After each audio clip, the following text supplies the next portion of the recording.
Portugal estava acossado pelos franceses, por Napoleão, sob a ameaça de invasão do território. Então, Dom João vem para o Brasil com a corte portuguesa no começo do século XIX.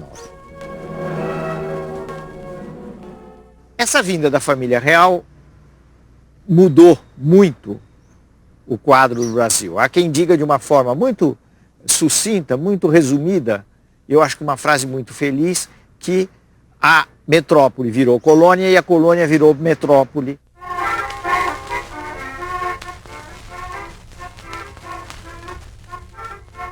Houve uma transformação no plano da arquitetura, da habitação, no plano dos costumes, enfim, uma série de coisas na vinda de pintores que vieram embelezar a corte.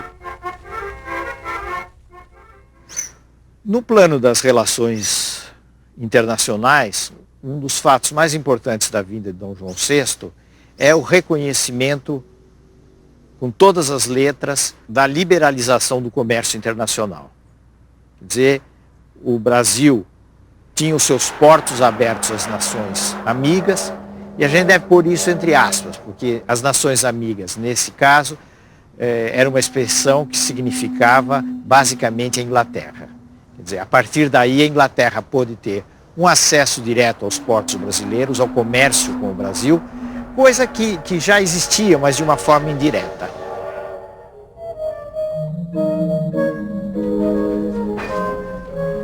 Dom João VI foi uma figura muito ridicularizada na história brasileira, até recentemente em novelas, etc.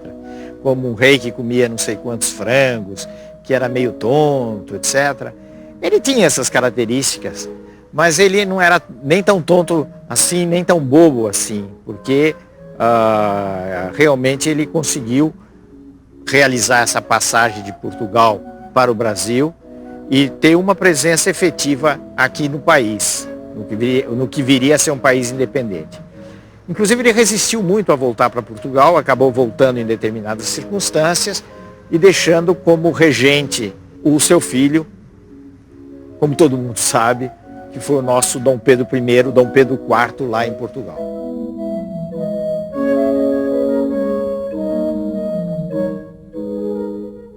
Esse fato da presença de Dom Pedro e também as pressões das elites do Rio de Janeiro, sobretudo, acabaram levando a uma situação de progressivo atrito com as cortes portuguesas, situação que acabou resultando, concluindo com o famoso ato que é muito discutido, muito comentado, foi objeto de quadros históricos, que foi a independência do Brasil, aqui em São Paulo, na colina do Ipiranga.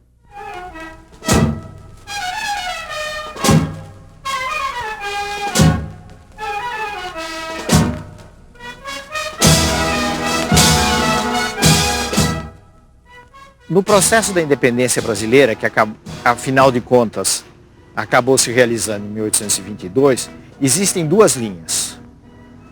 Uma linha mais revolucionária, mais de transformação. Existe uma outra linha, que é a linha bastante conservadora, que é a linha daqueles que querem fazer uma transição transada, quer dizer, uma transição sem muitos abalos. Essa linha é a linha das elites fluminenses. A transição foi feita por esses grupos e foi marcadamente uma transição conservadora, inclusive na forma de governo. Nós temos que lembrar que o Brasil se constituiu numa monarquia entre repúblicas. Todos os outros países da América Latina se tornaram repúblicas, mas no Brasil houve uma continuidade monárquica.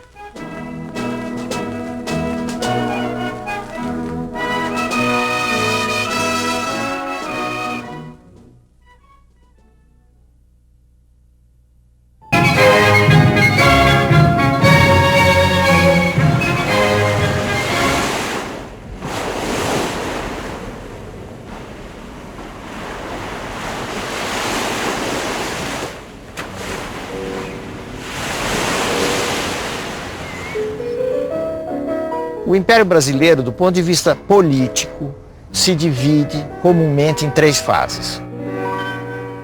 O primeiro período, que é o período chamado Primeiro Reinado, corresponde àquele que Dom Pedro I foi imperador, e foi até 1831. O segundo período é o período da regência, período esse que vai até 1840. O terceiro período é o chamado Segundo Reinado, é o período em que o Brasil é governado por Dom Pedro II. Esse período termina em 1889 com a proclamação da República.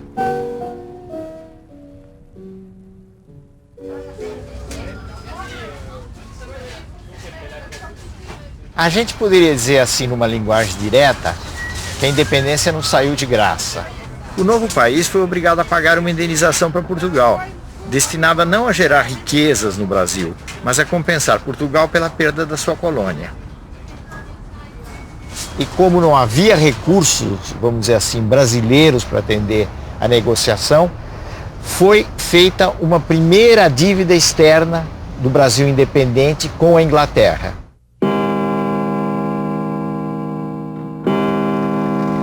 Será que o Brasil não trocou simplesmente de dono?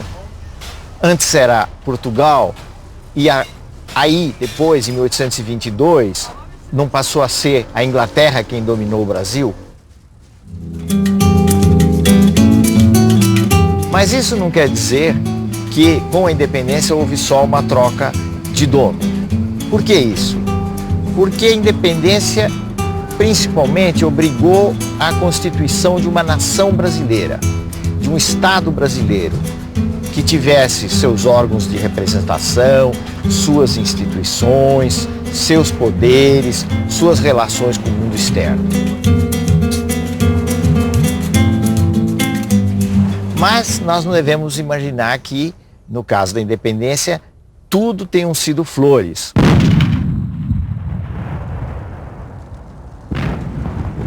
Houve luta, principalmente na Bahia, mas, de um modo geral, a independência foi um processo mais pacífico do que toda a turbulência nos outros países da América Latina que marcou a emancipação.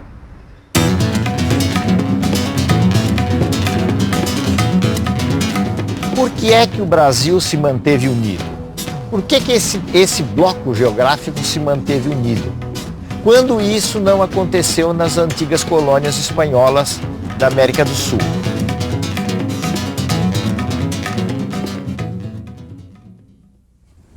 Para a elite do Império, manter a escravidão era uma tarefa das mais importantes que deveria ser levada avante pelo maior tempo possível, e daí todo um esforço para não dividir esse todo geográfico, esse imenso continente que era o Brasil. Isso não é propriamente toda a explicação, mas isso dá pelo menos algumas pistas para a gente entender por que é que o Brasil se manteve como uma formação geográfica única, desde o norte, como nós conhecemos hoje, até o Rio Grande do Sul. O Brasil teve monarquias iguais àquelas monarquias que existiram na Europa, as grandes monarquias, a monarquia francesa, a monarquia espanhola, a monarquia inglesa? Não propriamente. E uma das principais razões da diferença entre o Brasil e essas monarquias é o fato de que no Brasil não houve o que se chamava uma aristocracia de sangue.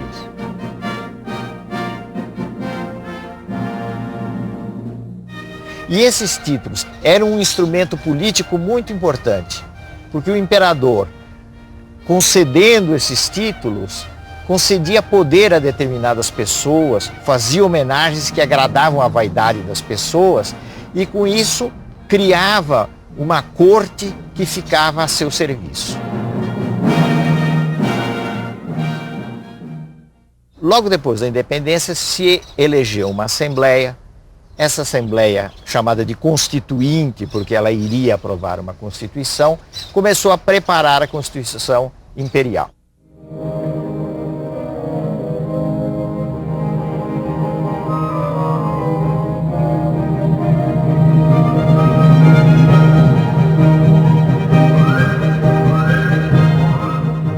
Mas Mas houve uma grande desavença entre os membros eleitos da Assembleia e Dom Pedro I. Dessa divergência resultou a dissolução da Assembleia por parte de Dom Pedro.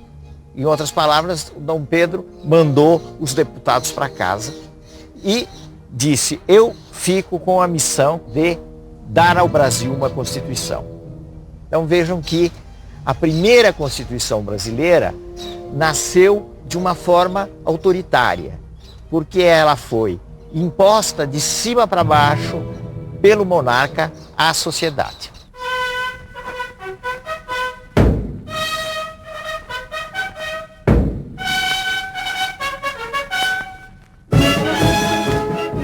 Essa época de Dom Pedro foi muito marcada pela divisão entre portugueses, brasileiros, a disputa em torno do controle do país, a disputa em torno do controle do exército, dos postos mais altos do exército. E no fim, tendo em vista essa disputa interna e também interesses com a sucessão no Reino de Portugal, Dom Pedro acabou voltando para a Europa em 1831.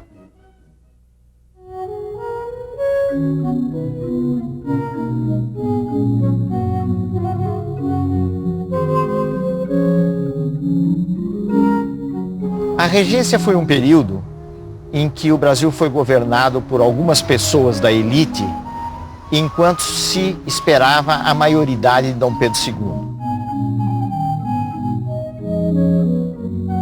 Uma das coisas mais importantes que ocorreram na regência foi a tentativa de descentralizar o poder no Brasil.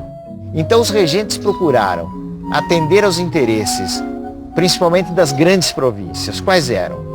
A província do Rio de Janeiro, a província de São Paulo começava a crescer, Minas, Pernambuco, Bahia e umas poucas mais.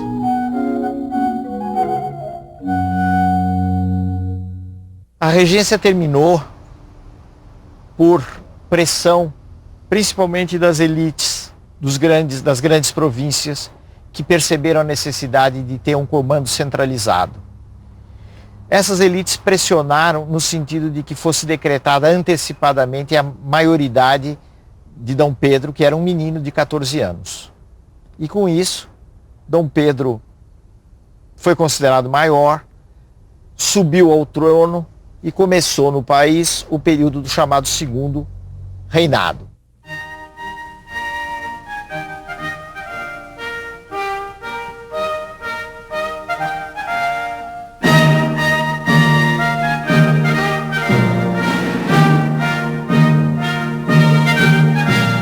Foi no início do reinado de Dom Pedro II que, na realidade, se formaram os dois grandes partidos, que foram o Partido Conservador e o Partido Liberal. O Partido Conservador, ele era formado principalmente por aquilo que nós chamamos de burocracia imperial, isto é, os altos funcionários da corte, que se aliavam à grande cafeicultura, aos grandes produtores de café do estado do Rio. O Partido Liberal era formado por gente de outras províncias. Província de São Paulo, província do Rio Grande do Sul, em parte a província de Minas Gerais. Durante um certo tempo, os liberais foram menos centralizadores, fizeram mais poderes para as províncias do que os conservadores, que apostavam muito na força da corte e na força dada ao imperador.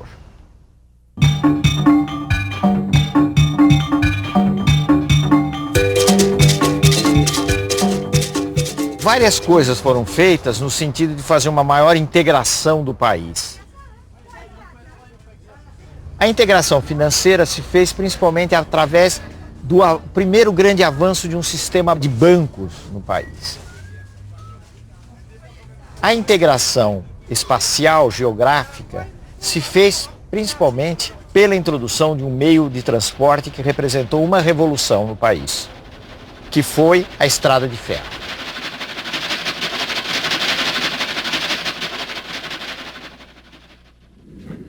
O Nordeste teve uma expansão na sua rede ferroviária muito ligada a uma empresa estrangeira, inglesa, chamada Great Western, que uniu várias partes de Pernambuco e da Bahia. Mas, por razões de ordem econômica principalmente, o coração durante o império da expansão ferroviária foi o Centro-Sul, foi São Paulo e o Rio de Janeiro.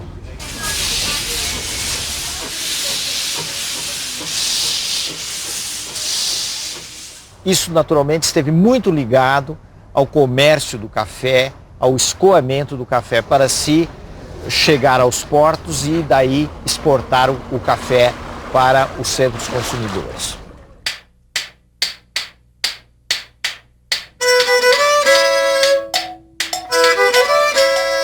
A primeira região de expansão da produção do café foi a região do Vale do Paraíba. Primeiro na sua parte da província do Rio de Janeiro. Depois de 1860 aproximadamente, a grande região cafeeira se tornou a chamada região do Oeste Paulista. O que ocorreu com a produção do café foi um avanço extraordinário a tal ponto que nós chegamos a ter, na última década do Império, um quadro de exportações no Brasil em que o café representava 60% dessas exportações. Isso significou, entre outras coisas, a crise de uma outra produção que tinha sido muito importante no Brasil colônia e no Brasil independente, que era o açúcar.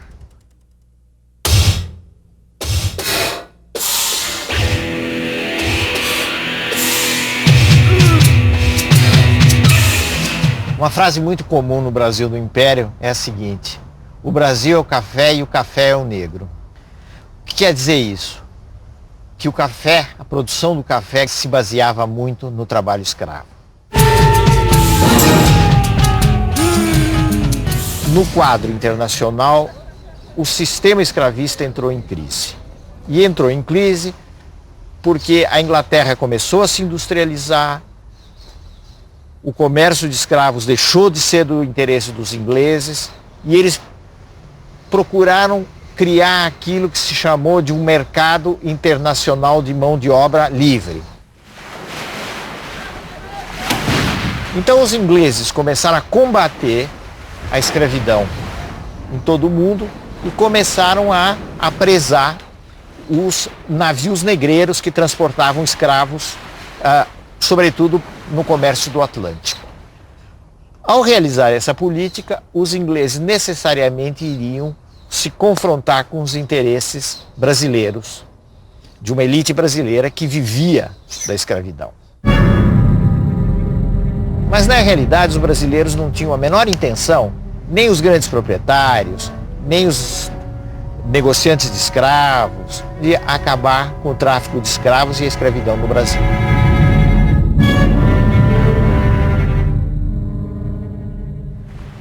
Por volta de 1850, o Brasil foi levado oficialmente a extinguir o tráfico internacional de escravos. E quando os governantes querem, em determinadas circunstâncias, certas medidas podem ser aplicadas. Esse foi o caso da extinção do tráfico.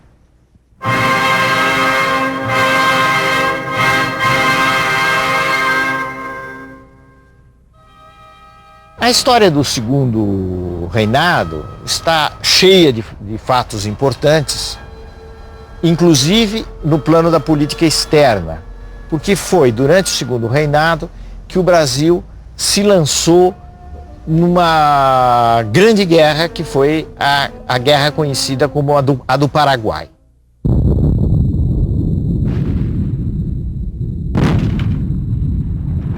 Essa guerra é também conhecida como a Guerra da Tríplice Aliança.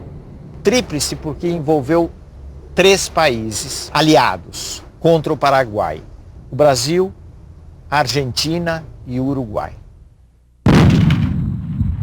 O resultado do conflito foi um verdadeiro desastre. O Paraguai foi arrasado, a população masculina do Paraguai caiu muito, houve milhares de mortos brasileiros, milhares de mortos argentinos e uruguaios. Os homens que viveram esse final do século XIX tinham uma consciência que hoje nós não temos, de que houve um Brasil antes da Guerra do Paraguai e houve um Brasil depois da Guerra do Paraguai.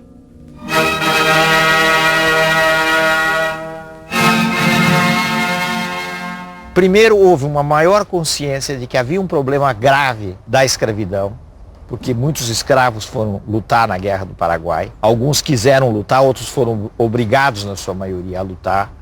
E a contradição entre o soldado negro e o escravo negro se tornou muito forte. Isso é uma consequência, em parte, da Guerra do Paraguai. E existe uma outra coisa que nasceu com a Guerra do Paraguai, que foi o fortalecimento do Exército Brasileiro.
O que é importante a gente considerar na abolição da escravatura é o fato de que, se ela naturalmente representou um avanço, ela, da forma como foi feita, deixou muitos problemas. Porque não se considerou, ou não houve interesse em se considerar, a questão da inserção do negro na sociedade brasileira.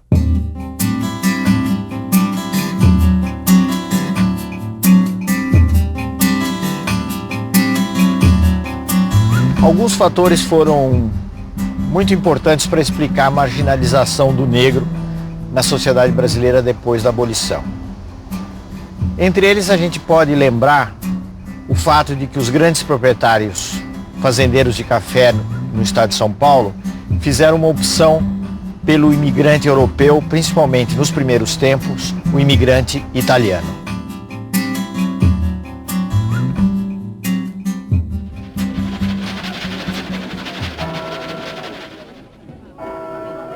O que é que aconteceu? O negro ficou relegado a atividades marginais, ao quase desemprego, a uma situação de subemprego muito desvalorizada e, vítima de um preconceito bastante pesado, também não teve a oportunidade de encontrar o caminho da escola, da instrução, tudo isso fazendo com que o negro ficasse numa situação muito ambígua na sociedade brasileira. A sociedade brasileira gerou a ideia de que não existe preconceito no Brasil, quando de fato esse preconceito existe e ele, em parte ou em boa parte, é responsável por essa não integração do negro como cidadão.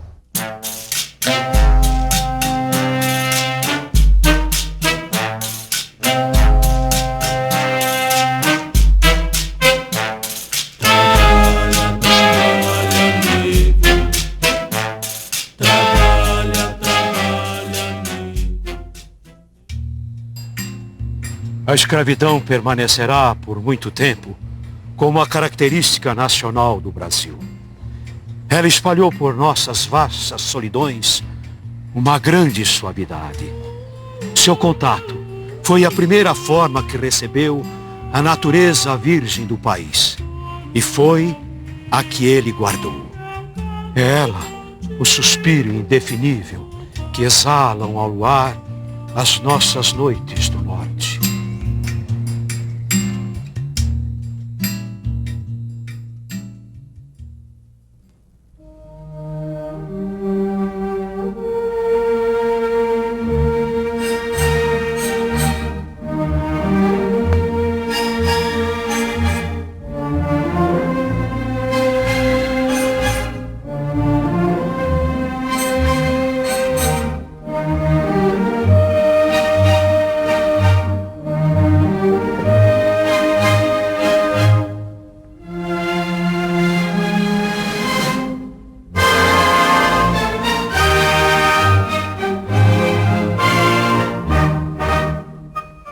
Vários fatores concorreram para a crise do Império e, no fim, para a derrubada de Dom Pedro II em 1889, que partiu com a família exilado na Europa. Um desses fatores que foi muito discutido é o fim da escravidão. Esse fator tem alguma importância, sim, porque um setor muito fiel ao Império, que foram os grandes proprietários de escravos, acabou se decepcionando muito com Dom Pedro e a sua política de abolição. Mas o fator talvez mais importante seja a pressão pela autonomia por parte de um grupo da elite civil e a pressão por um novo tipo de regime que vinha a partir do exército.